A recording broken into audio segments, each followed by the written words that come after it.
Welcome to another video. In this video, we will discuss what is angiofibroma. Angiofibroma is a benign or non-cancerous nasal cavity tumor that is almost exclusively affecting adolescent boys in the age of in between 7 to 19 years.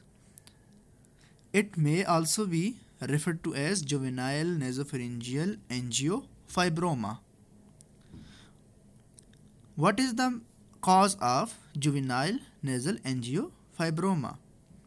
It is not well understood and it is under debate.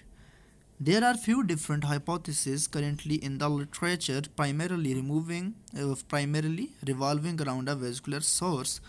That is, it is considered that there is a nidus of vascular tissue that is present in the nasopharynx and it is activated when the testosterone production occurs in the males and nasopharyngeal angiofibroma is formed. This first branchial arch remnant could also help explain the typical location of nasopharyngeal angiofibroma, as incomplete regression can leave remnants in or near the sphenopalatine foramen. The expression of vascular growth receptors, primarily vascular endothelial growth factor VEGFR2, also helps explain the highly vascular nature of the mass. Now we will discuss what is the pathophysiology. Before this, you should know that the most common origin of the tumor of the nasopharynx is posterior part of the nasal cavity close to the superior margin of sphenopalatine foramen. Now we will discuss the pathophysiology. Nasopharyngeal angiofibroma characteristically demonstrates angiogenesis and vascular proliferation situated within the posterior nasal cavity, sphenopalatine foramen, and nasopharynx. These are suggestions that hormonal influences, chromosomal abnormalities, and overexpression of vascular growth factor receptors play a role. But much of this is still open to debate and the exact mechanism remains unknown. Given the extensive vascularity of this tumor, recruitment of adjacent arterial supply and aggressive growth can cause osseous erosion and extension into the orbits, skull base, frontal and middle cranial fossa, and other high-value territories that can make treatment difficult. Histopathology. Nasopharyngeal angiofibromas are non-encapsulated,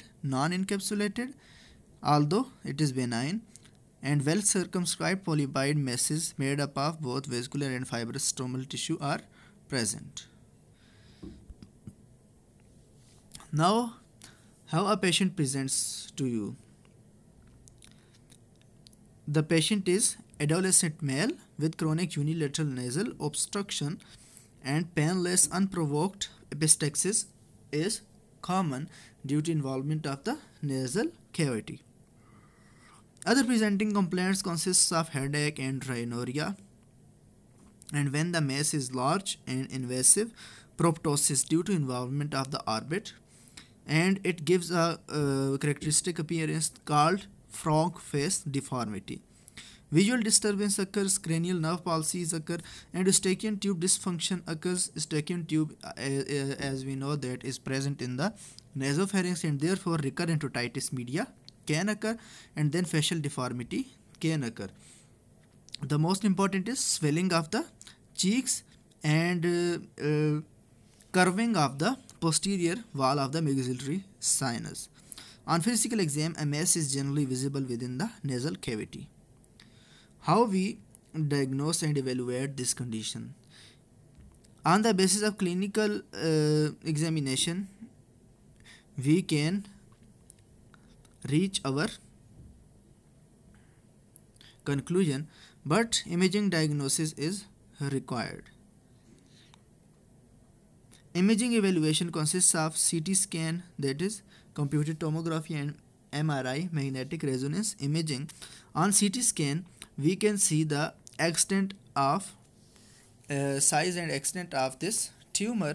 And furthermore, we can see a sign that is called antral sign, that is called antral sign or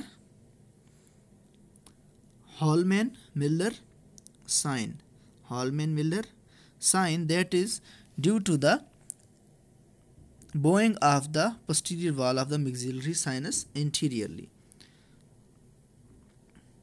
Contrast enhanced CT scan will demonstrate an avidly enhancing soft tissue mass within the posterior nasal cavity near the sphenopalatine foramen with extension to and or beyond the nasopharynx, pterygopalatine fossa and adjacent sinuses.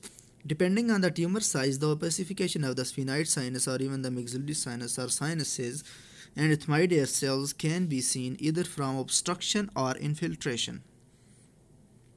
Now, what is the treatment of angiofibroma?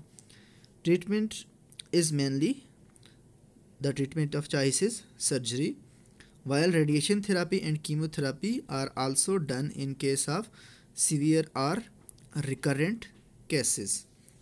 There are different approaches in case of surgery which depend on the extent of spread, and these are transpalatal approach, transpalatal approach when it is confined to nose and nasopharynx, transpalatal plus translabial approach when it spreads beyond this, and then lateral rhinotomy approach when it extends to maxillary antrum and pterygopalatine fossa, and there are several more approaches.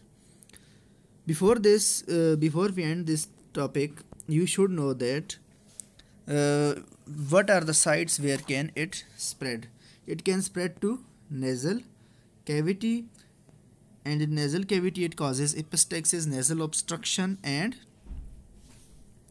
it can also lead to nasal discharge. It can invade sinuses. It can invade orbit, as I've told you that it gives frog face appearance, and it can also invade the cranial cavity, that is anterior cranial fossa through cribriform palate and middle cranial fossa by causing direct bone erosion. Thank you.